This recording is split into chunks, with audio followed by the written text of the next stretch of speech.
everyone. Welcome back. Please comment, rate, subscribe. Folks, comment, rate, subscribe, like the videos.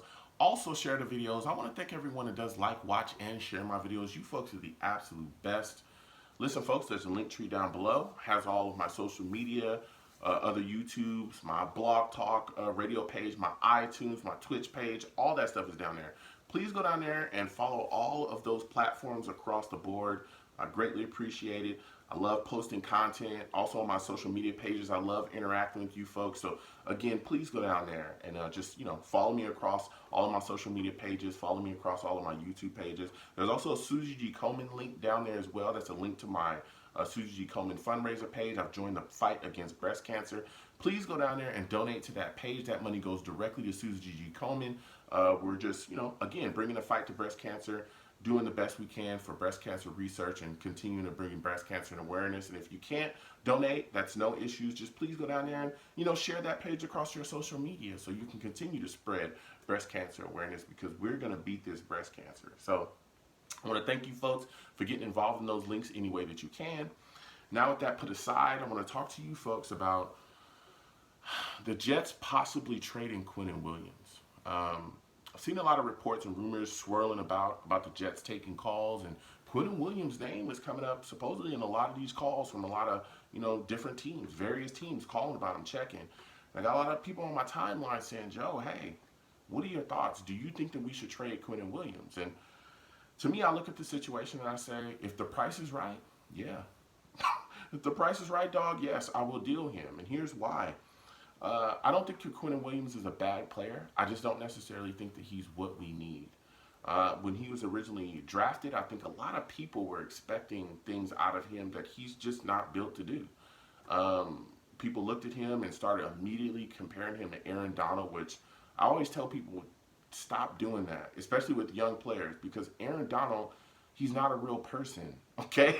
I know y'all might have some Rams fans that watch my, content as well. Y'all know he's not a human being. He's not real, right? He's like from Mars. That guy's not a real human. I know you, Aaron. I know your secret's out. You know what I'm saying? I know. You know what I'm saying? He does things that are superhuman. Like, that guy is one of a kind. You know what I mean? So when you try to compare, players to this guy that is just an anomaly, it's like, come on, you can't do that. And a lot of people looked at him and said he was Aaron Donald. It's about an interior pass rush and all that other stuff. And it was like, dude, a lot of people looked at him and thought that Quinnen Williams was going to be able to get us big sack numbers. That's just not who he is.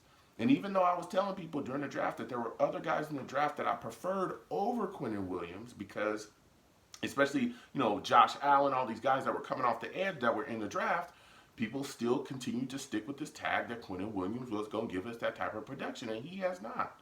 But he never was going to, because that's just not what he's built to do. Honestly, 6, 7, 8 sacks a year from Quinnen Williams is great production. I would take that from him. That's great production from him. As long as he continues to push the pocket, kind of just cause disruption there, kind of mess things up, get in the backfield, make big stops on run plays, that's good for him. That's what he's built to do. He's not Nick Bosa. He's not, he's not Joey Bosa. He's not Von Miller. He's not, Khalil Mack. He's not none of those guys. He's not coming off the edge. He's not going to get you, 15, 16, however many teen sacks. He's not doing that every year. He's not going to do that. And when you look at our roster and the situation that it's in, that's actually what we need. We don't have anybody to get any kind of edge pressure.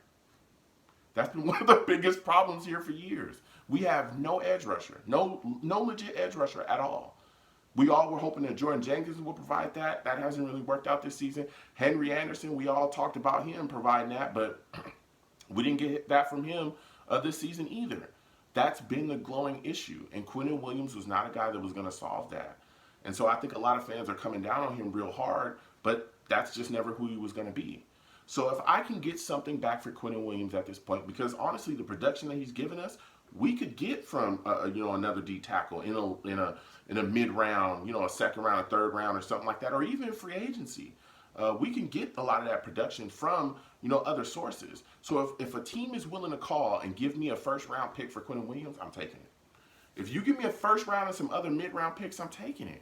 I'll take that and I'll move forward, because that pick will allow me to go get what I actually need. An edge rusher. Listen, first off, we're just talking about defense right now, but the offense is bleeding. Like there's next to no playmaker. There's no playmakers on our offense at all. So that's where I would take the capital and go straight to the offense. I'm talking wide receiver, offensive lineman, offensive playmaker, just anything. Please, God, somebody help Sam. Like, that's where I would take the capital. But even if you want to go defense with the capital, we still need a pass rusher. Our cornerback situation is horrific. There's so many holes along the defense, and there's also guys that are on one-year deals that make people feel like we're secure at these positions, and we're really not, because these guys are not going to be here for the long haul of the future.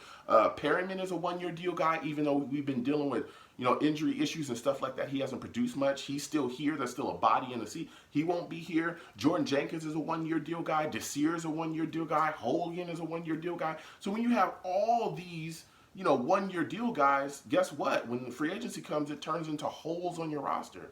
We already have big holes on the roster. So how do you fill that cheaply? You fill that with young talent from the draft.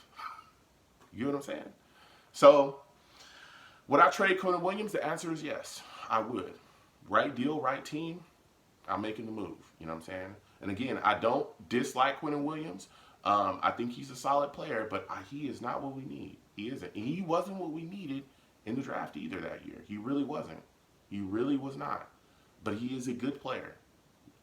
But we needed offensive linemen, or we needed a pass rusher. But that's Mike McCagnon. That was Mike McCagnon's screw up. So, but comment down below. Let me know what you folks think. How do you feel about the Jets, taking calls on Quinnen Williams? Would you trade Quinnen Williams? If you were to trade Quinnen Williams, what is the minimum that you would take to move Quinnen Williams? So let me know what you folks think about this, because again, if the right team calls me, I am making that move. You give me a first round and some mid-round picks to help, continue to build my football team, particularly offensively, I'm getting the job done. So I want to thank you folks for watching. You folks have a good one. Peace.